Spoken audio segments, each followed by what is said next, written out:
Good afternoon. My name is Larisa Andreychenko. I am a scientific researcher of Mykolaiv State Agricultural Research Station, Ukraine. First of all, I would like to welcome all of you and extend my deep gratitude to the organizers of this conference. The topic of my report is crop capacity parameters of hyssop on drip irrigation lands. In a wide range of measures to restore damaged areas and protect environment, much attention is paid to revitalization of anthropogenically altered ecosystems, in particular phytomelioration and reclamation. In this case, growing plants of natural phytomeliorants, soil fixers, might be supportive. Hyssop is considered one of these plants, perennial shrub characterized by a wide ecological amplitude.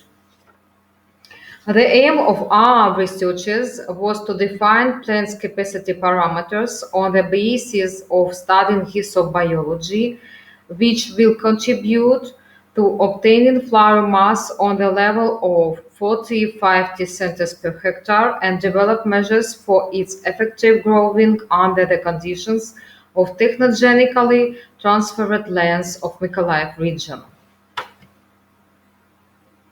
Experimental research has been conducted on the territorial steppe of Ukraine on lands of Mykolaiv State Agricultural Station during 2018, 2019, and 2020 years.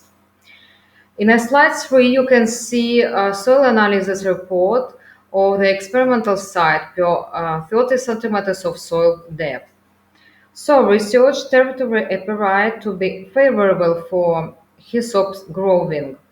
Subject of research was hyssop marquise cultivar. Experimental scheme is shown in a slide 4.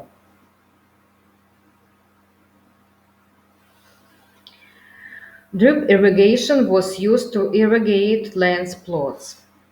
Slide 5.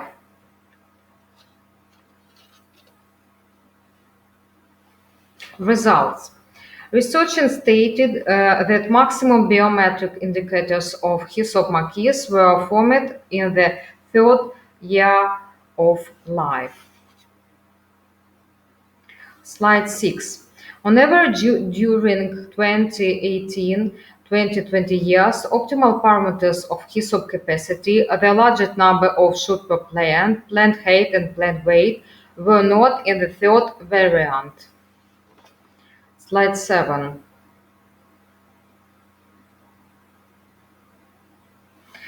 In these circumstances, stable agrophytocynosis is formed with optimal plant capacity parameters and the crops of dry floral materials at the level of 52.6 and 53.7 centers per hectare.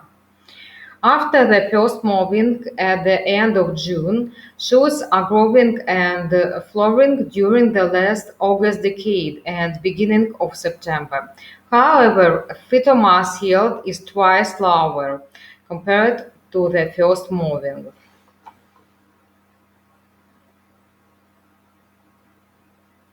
Conclusion. In conclusion, I would like to say that considering biological hyssop peculiarities and its adjustment to soil and climatic conditions of Mykolaiv region, it might be successfully growing amid at recultivated degraded soil, alkali soil, sloping land, local inspecting of technologically polluted areas, which will promote improving of anthropogenically transformed ecosystems.